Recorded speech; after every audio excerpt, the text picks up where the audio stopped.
Hello, and welcome to Corrected Perception, my podcast where I ask my spirit guides to help me learn how to become healthier emotionally and physically.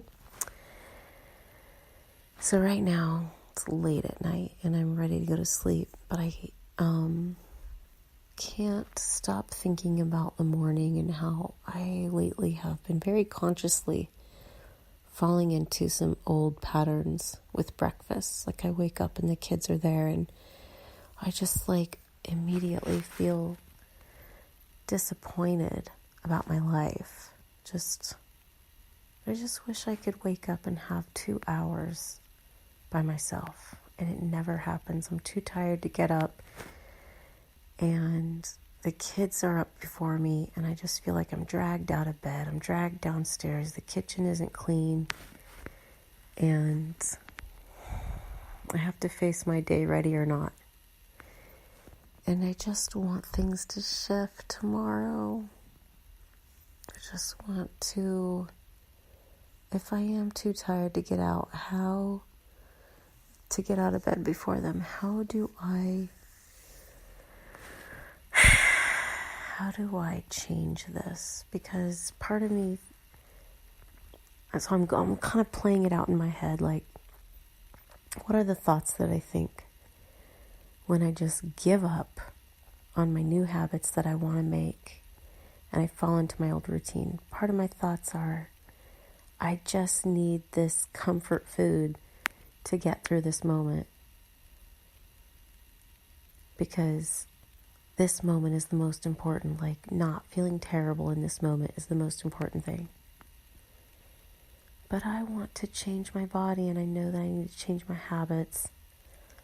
And I just want to ask my spirit guides what is going on here, and how can I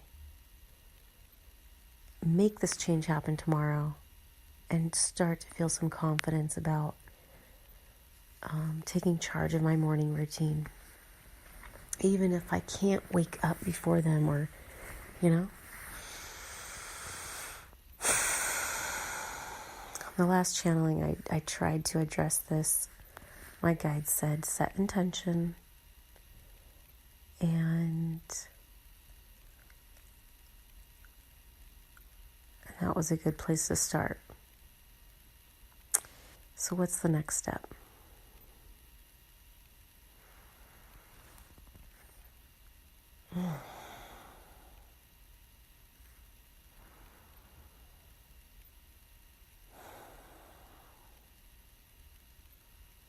Dear Kelly, once again, thank you for joining us on your journey of discovery of yourself and the path that will take you back to yourself. We are beginning to share with you that thinking ahead about your day, just as Abraham Hicks suggests segment intending, is a fantastic way of changing your life. Because you know your patterns, you know what triggers you have that keep you back into your old ways, the comfortable way that is not serving you anymore. You know that you're going to wake up and have this experience. And part of you is a little bit scared to step into your power, to step into your healthy lifestyle. Part of you, your ego's telling you it's boring, that it's going to be boring to be healthy, that it's going to be miserable to be healthy, that it's not going to be enough to eat health food, it's not going to feel satisfying.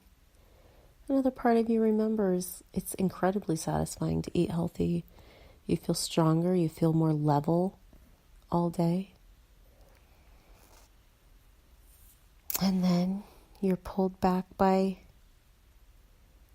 fears that you're going to be miserable without that comfort food. So These are different chemical, neural pathways that have been laid down in your mind that you're skipping past, you're skipping through. And what you can do when you have this intention to be healthy and you're thinking ahead, you can strengthen a neural pathway of success by visualizing your morning and consciously being present with the decisions that you would make. Because it's kind of like you can go back into those neural pathways and create a fork in the road and follow that fork ahead of time in your imagination, so that when the time actually comes, the option to take that fork becomes presented to you, because it becomes sort of a recent memory. And then it then becomes an option equal to the option of the pattern that you do every day. So we do recommend that you visualize your morning routine and you ask your guides to be with you, to help you have the thoughts that will give you success, so that you can begin to experience the new way of being, to give those new habits an opportunity to manifest and have their own positive consequences on your life. Yes, this is segment intending, according to Abraham Hicks, where you wake up tomorrow and not only do you walk through your pattern, but jumpstart your day with some positive thinking. Jumpstart your day with an affirmation. You don't have to call it an affirmation if you have tried that before and it didn't work for you because it just didn't feel truthful. It didn't feel sincere and authentic to say, I am happy. But you can totally say, I am enthusiastic about my life, if that's what you want, even if it's not what's true for you. If it's just what you want, identify with it. Begin the pattern of it being your truth by saying the words. That's kind of like, think of affirmations more like stepping into character. Who do you want to be if this world is your stage? Who do you want to be? Create an affirmation around that and then say it. Look in the mirror and say it. Visualize yourself feeling that when you wake up in the morning. Wake up in the morning and say it. And that actually, if you can say it with the consciousness that it's possible for you, then you can actually begin to imagine the feeling of it being true, even if it's not what your reality is reflecting back to you. Because you have to understand the metaphysics of this life. When you begin to study the esoteric reality of life, and this is becoming more and more obvious to Kelly, that the world is a reflection of what your mind is, where your mind is in consciousness. If you imagine consciousness as a three-dimensional shape, and where you are in that consciousness is a dot, and that you, through intention and awareness, can move around inside that three-dimensional space as a dot, then you can, that's what perception change does. It moves that dot around in that three-dimensional space to have a different perspective of reality. And what you're seeing around you all day is a reflection of where you are observing reality from. That's it. That's all this is. You chose to be here at this place and time for some reason. And humanity is healing. Humanity is ready to bring heaven to earth. This is what the prophets were talking about. And it's time to come back. And the way that it happens is that you withhold judgment, you forgive, and you see the light in others. You forgive and you see that everyone is trying their best to be who they are. In this human life, it's so confusing. We all know that. But it's time to heal the separation. It's time to acknowledge the light in others. It's time to forgive. I keep telling my kids lately that bullies were hurt at one point in time. Okay, it's time to even see the abuser as the one who was once abused.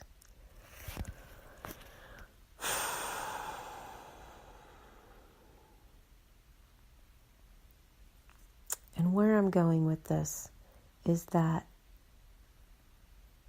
in this forgiveness, you can maintain your own solid understanding that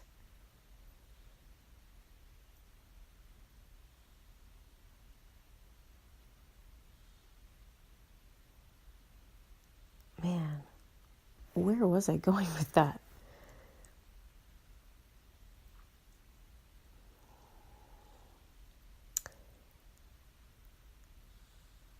In forgiveness, you heal what you are meant to come here to heal.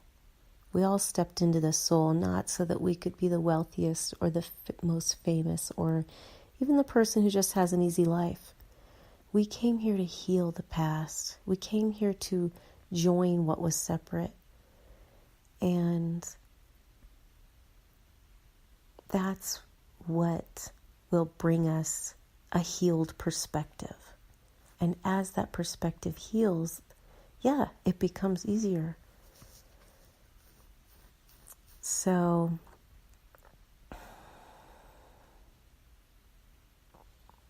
step into that joy. Pretend that that joy is real. And you will draw to you the joyful, healed reality. Because that's what we're meant to do here right now. And ask for help. Our guides are here to help us. And